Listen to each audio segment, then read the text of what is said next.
The introduction of artificial intelligence has brought tremendous value and efficiencies and opportunities for the business to improve. It's also come with risks. And typically, what we're seeing is those business leaders are depending on IT leaders and cybersecurity leaders to address that risk. So, what do we do?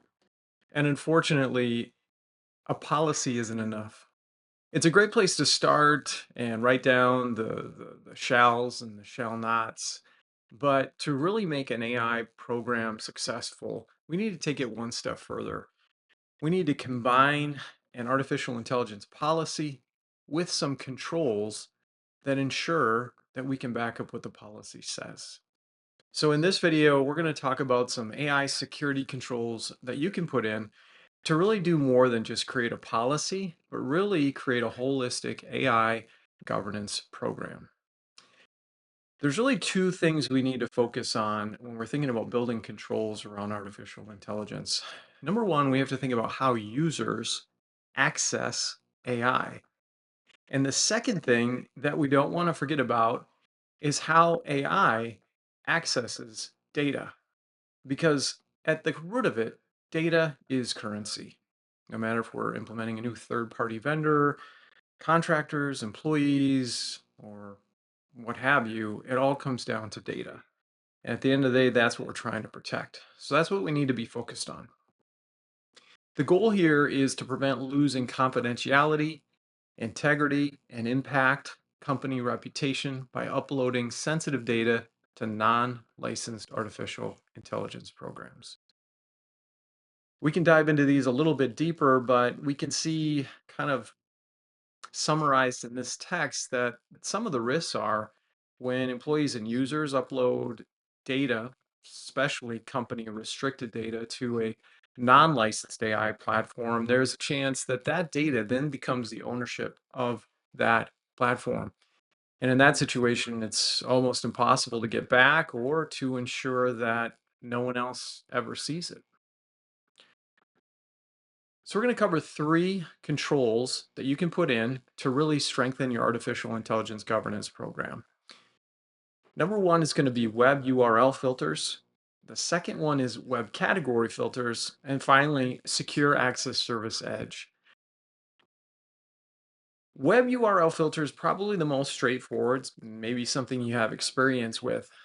This is really a list that you provide in some type of context of what websites users and computers cannot get to. Technically, this can be done from the endpoint side or the workstation, the laptop, or it can be done at the firewall, the perimeter side. This requires you to go out and conduct research to query lists of what are all the artificial intelligence websites. And you need to put all those URLs in multiple different contexts, plurals, singulars, HTTP, HTTPS, into this block list.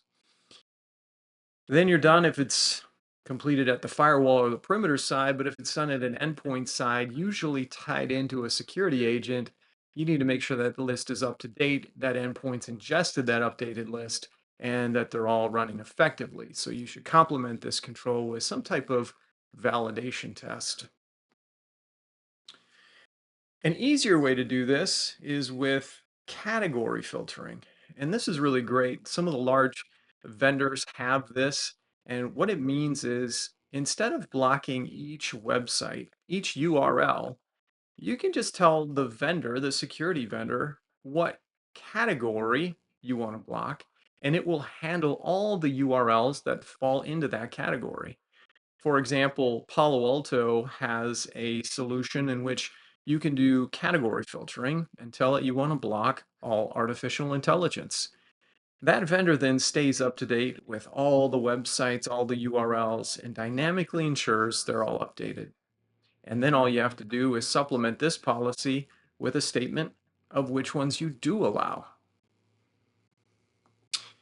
Finally, is Secure Access Service Edge, also known as a SASE solution. This we take up a notch. So instead of just the URL or just the category, we want to blend them a little bit. This is for companies that want to give users as much rights and as much privileges as possible while still protecting company data. Examples of this might be uh, Netscope. And what it looks like here is you'll have a layered policy. So you might say users can get to ChatGPT. They can open up that web page. They might even be able to read data on the web page. But now you can be more granular with those permissions and say you deny writing or you deny putting in data to the website. So that really controls allowing website access, but not allowing your data to get to the website. And this becomes more important on things that are integrated into larger vendors. For example, you wouldn't want to block Google, but you might want to block Google Gemini. So, how do you allow users to interact with Google, but you want them to read and do searches, but not upload files? A SASE or a secure access service edge might be the solution you're looking for. One more thing to note when we're thinking about these three security controls for your artificial intelligence program is a VPN. If you have users that are working outside the office or with mobile devices, you want to consider how these controls remain effective for those users outside your physical network boundary.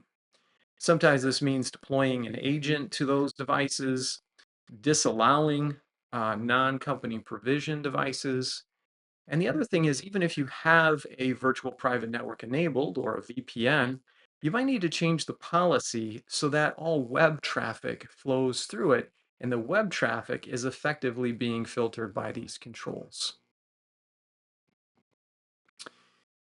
When we talked about data as currency, let's go back to that because up till now, we've addressed the risks of users getting to AI platforms.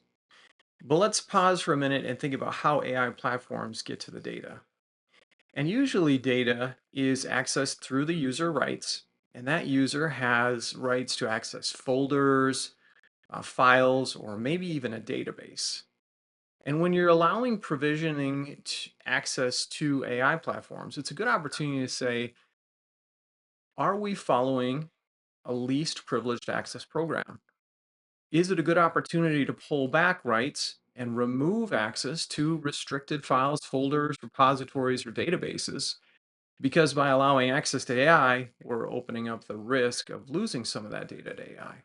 So data access needs to be managed at a user, a group, or a role-based access program to reduce the risk of that data going to a non-licensed AI.